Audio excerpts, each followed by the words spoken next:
Presented by MRS Music.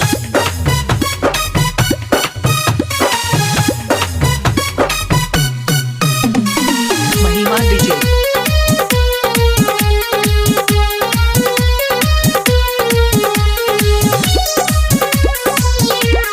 Singing by Roshan Kumar.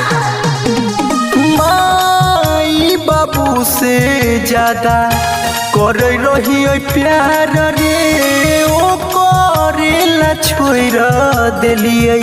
घर परिवार रे उहे पागल बना गेला उहे हमारा खाना गेला उहे पागल बना गेला माई बाबू से ज्यादा कर रही प्यार रे ओ करेला छोड़ दिलिए घर परिवार रे उहे पागल बना गेला उहे हमारा खाना गेला उहे पागल बना गेला।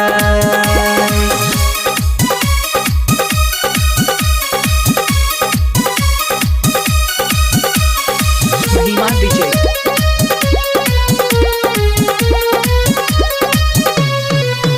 नई चैन छै नई होश छै ओइमे की हमर दोष छै याद आबै छै बड़ी सताबै छै आइ खबर सैया जेना ओस छै ओ करे में बसै छलै हमर संसार रे तैयो नई केलकै पगली कनियो विचार रे उहे पागल बना गेला उहे हमारा कना गेला उहे पागल बना गेला।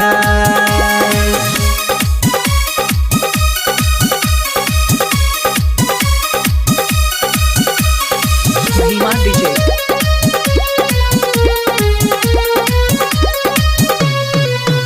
एने दुख छै प्यार के भूख छै हमारा छोड़ के उ त खुश छै के करो देख छी आँखनी रेख छी सबके चेहरा में ओकरे रूप छै